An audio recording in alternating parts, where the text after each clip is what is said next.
Pace bene, masih di mea culpa. Saya sedang memikirkan satu tema ini. Gereja itu dirusak dari dalam. Oke, sebelum makin jauh membahas ini, saya mau memberikan penjelasan tentang tema ini. Ketika saya katakan gereja itu dirusak dari dalam, bukan mau membatasi maksud pastor, bukan dari luar yang menyerang gereja itu. Nah, ini harus diperhatikan bahwa mengatakan gereja dirusak dari dalam bukan mau menegasi bahwa ada juga dari luar yang mencoba memberikan kolpa, cobaan, tantangan kepada gereja, bahkan hingga saat ini. Dan itu sudah ada sejak zaman para bapak-bapak gereja, misalnya dari kelompok pagan yang mencoba memakai baju kekristenan, misalnya kelompok Vandalis yang menyebut dirinya Aryan, dan mereka mulai menyerang gereja Katolik. Contohnya mereka dari luar. Hmm. Tetapi bukan mau mengatakan tidak ada semacam itu, ada dari luar. Tetapi dengan tema ini saya mau mengatakan bahwa tantangan yang besar itu datang dari dalam gereja sendiri. Ketika ada suara-suara, seruan-seruan, gerakan-gerakan yang mengancam kesatuan gereja, yang menghembuskan kecurigaan-kecurigaan, dan kemudian saling mencurigai satu dengan yang lain sehingga menjadi ancaman bagi gereja yang satu yang sejak awal diinginkan oleh Kristus sendiri, sang pendiri gereja kita. Nah, mengawali pemikiran ini saya mau membahas selayang pandang sebuah buku yang konon katanya sangat laris, tetapi saya mencoba baca paragraf pertamanya, membuat saya justru berpikir justru buku ini yang merusak dari dalam juga gereja itu.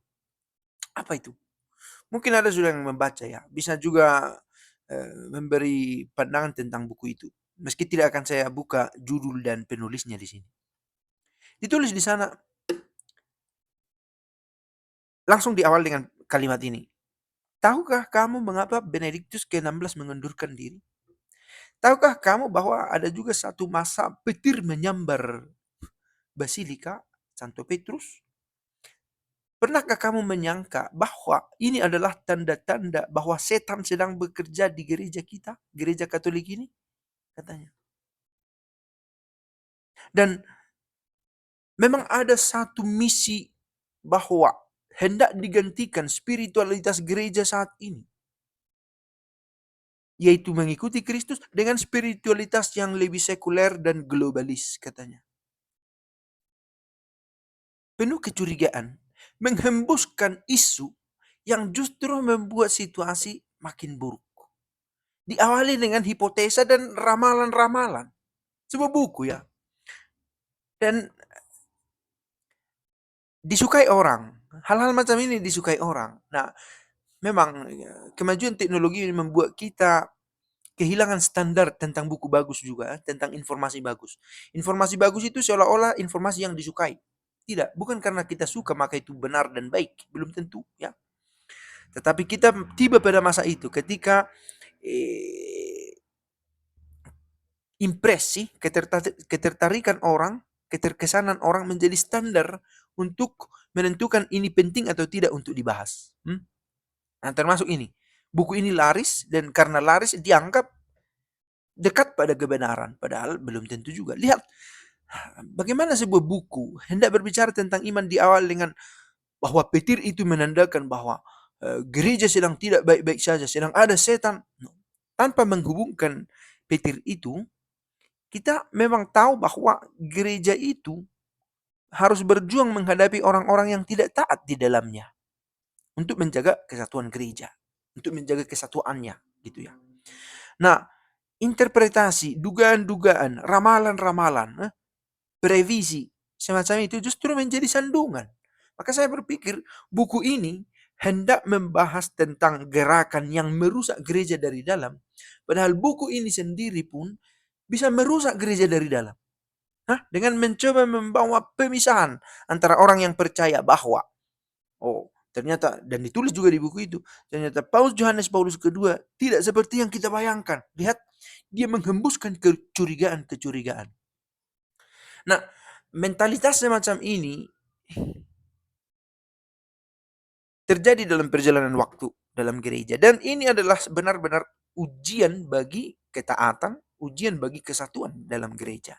Nah, bapak-bapak gereja merumuskan ajaran-ajaran gereja ini bukan terutama supaya gereja ajaran itu ada, bukan terutama itu, tetapi demi menjaga kesatuan. Demi menjaga kesatuan, misalnya tentang Cipriano yang berjuang mempertahankan arti dari baptisan dan tahbisan juga. Sampai dia juga merumuskan apa konsep dia tentang baptisan. Siapa yang bisa diampuni? Hmm? Siapa yang bisa diterima di dalam gereja? Dan bagaimana pengampunan harus diberikan? Hal-hal macam itu dibahas oleh Cipriano bukan terutama karena ingin menciptakan rumusan-rumusan baru, tetapi karena dia menghadapi orang-orang yang membawa perpecahan dalam gereja, dan orang-orang ini adalah bagian dari gereja sebenarnya. Lihat bahwa perjuangan membela kesatuan gereja itu sebenarnya mendapatkan tantangan dari dalam gereja itu sendiri. Nah, tantangan itu dalam rupa apa? Tadi itu, kecurigaan-kecurigaan, tuduhan-tuduhan yang justru merusak kesatuan. Nah, kalau kita merefleksikan situasi saat ini, kalau kita bicara soal gereja, jangan hanya berpikir soal institusi ya. Komunitas, kelompok orang yang ingin menyatukan dirinya dengan Kristus dan sesama. Dan didasari oleh baptisan dan didasari oleh baptisan. Dan sebenarnya ini menyangkut komunitas ilahi juga, bukan hanya sekedar komunitas kumpulan orang-orang yang secara administratif terdaftar dalam satu gereja, tidak hanya sesederhana itu. Nah, perjuangan ini menghadapi tantangan justru dari antara orang-orang yang ada di dalam dan memercikkan kecurigaan-kecurigaan, tuduhan-tuduhan yang membawa